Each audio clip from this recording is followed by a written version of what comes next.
আপোনালোকে ভাবি আছে নেকি যে আগষ্ট মাহ আহিলে 1 তাৰিখ আহিলে আৰু আমাৰ একাউণ্টত ৩,০০০ টকা সোমাব?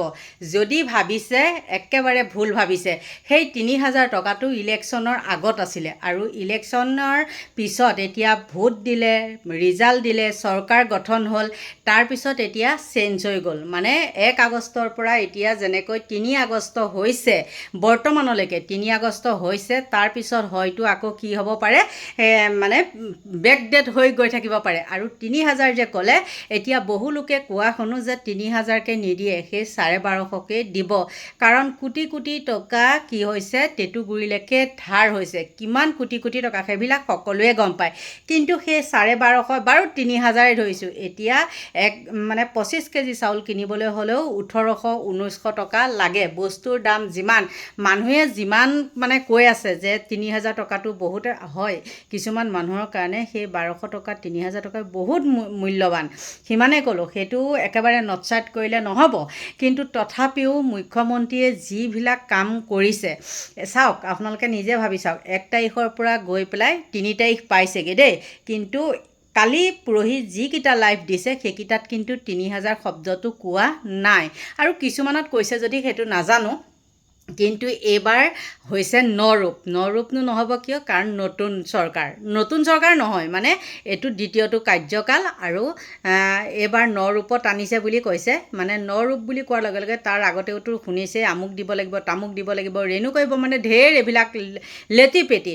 কিন্তু এইবাৰ হ'ল কি, পঞ্চায়তে এখন সভা পাতিব আৰু সেই সভাতহে অৰুণোদয় সোমাব। তাৰমানে 10টা বজাৰ লগে লগে চাগে এখন সভা পাতিব আৰু তাত চাগে ভাষণ দিব। কিন্তু এইবাৰ কি হৈছে, মানে নিউজটোৰ মতে আৰু দেই, মুখ্যমন্ত্ৰীয়ে কোৱাৰ মতে বা হেৰিটোৰ মতে, পঞ্চায়তে সকলোখিনি যাব লাগিবই। আৰু তাত মানে কি হ'ব, এতিয়া বহুতে কয় কি বোলে দৰ্জা মাৰি পেলাই বোলে ভাষণ দিব, কিবা কৰিব, কাৰোবাৰ নাম কৰ্তন কৰিব, মানে সেইটোৱে আৰু।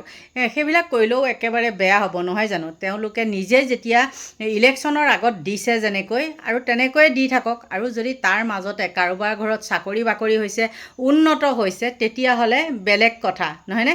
কিন্তু সকলোৱেও আশা কৰি আছে, যিমান যি নকৰিলেও মহিলাসকলে জানেই, আপোনালোকে আৰু মহিলাসকলৰ কথা জানেই। আজিকালি মহিলাসকলে টকাৰ কাৰণে কেনেকুৱা হৈ পেলাই ডলাৰৰ আশাত, কেনেকুৱা মানে ফকতীয়াকৈ টকা পোৱাৰ আশাত কেনেকুৱা পৰ্যায়লৈকে গৈছে, আপোনালোকক চাগে আৰু বহলাই ক'ব নালাগে।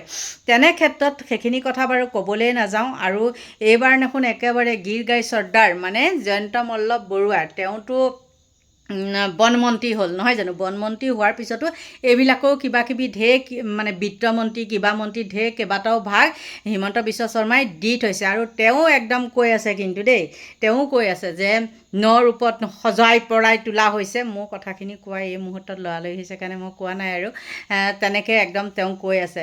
আৰু মানে বহুতখিনি কথা কৈছে। কিন্তু এতিয়া যিমানখিনি মুখ্যমন্ত্ৰীয়ে আশা দিছে সিমানখিনি কিন্তু নহয়গৈ, মই সিমানেই ক'লোঁ। আগষ্ট মাহত দিব, বহুতৰ কৰ্তন কৰিব, কৰি পেলাই চাই তেনেকৈ দিব। পঞ্চায়তলৈ মাতি নিয়া কাৰণটোৱে হৈছে এইবিলাক। আৰু এখন চাগে মিটিং পাতি পেলাই তাত কিবাকিবি, আৰু জানেই নহয় আজিকালি লিডাৰবিলাক আচলতে কি হয় জানে, ওপৰৰখিনি ঠিকেই থাকে, ওপৰৰ চামটো ঠিকেই থাকে, মন্ত্ৰী বিধায়কসকল ঠিকেই থাকে। এই যে নেতা পালি নেতা ধেমাধৰা কিছুমানে নিজকে মানে মন্ত্ৰী MLA বুলি ভাবে, সেই তেওঁলোকৰ কাৰণেহে এইবিলাক মানে খেলি মেলি সৃষ্টিটো হয়। আছে ক'বলৈ, মানে নোকোৱাকৈ থাকিলেও কিছুমান কথা ভুল হ'ব।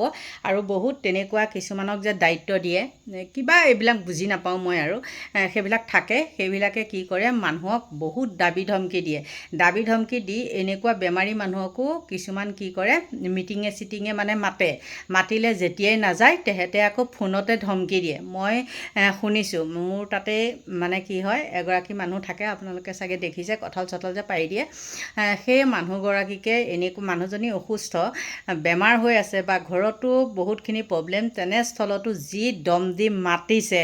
মই কৈছিলোঁ বোলো ৰেকৰ্ডিং কৰি থকচোন, এইবিলাক কামত লাগিব। মানুহজনী তাত কিন্তু ফোনটোত অট'মেটিক ৰেকৰ্ডিং হয়, কেতিয়াবা যদি মই পাৰোঁ আপোনালোকক দিম। মানে তেনেকৈ ধমকি দিয়ে, একেবাৰে কয়া ময়া কিবা, তথাপিও মানে ধমকি দিবলৈ কেতিয়াও নেৰে। কিয় নাহিব মানে, নহ'লে আঁচনি কাটি দিয়া, মানে এনেকৈ কয়, নহ'লে কাটি দিম এনেকৈ কয়, আপুনি ফাঁকি দিলে হ'ব নেকি, তেনেকুৱা কিছুমান কথা কয়। গতিকে বন্ধু বান্ধৱীসকল, ৰূপত আহি আছে অৰুণোদয় আঁচনি। গতিকে আপোনালোকে চিন্তা কৰিব নালাগে, যোনে পাই পাবই। যোগ্য হেৰিয়েতো কৈছেই, জয়ন্ত মল্ল বৰুৱাইটো কৈছে, যোগ্য হ'লে পাব, আৰু অযোগ্য হ'লে মানে নাপায়, যোগ্য হ'লেহে সেই অৰুণোদয় আঁচনি পাব। আৰু কেতিয়াৰ পৰা পাব? 3 তাৰিখ, 3 আগষ্ট। সময় কি দিলে? 10 বজাত বুলি দিলে, নহয় জানো? গতিকে বন্ধু বান্ধৱীসকল, ইমানো টেনশ্যন লৈ লাভ নাই। 1250 টকাহে, ছাগলী এটা বেচিলেও পাব আপোনালোকে। ছাগলী, হাঁহ, মুৰ্গীটা আজিকালি বহুত দাম। আপোনালোকৰ পৰা লৈছোঁ বিদায়, বাই বাই।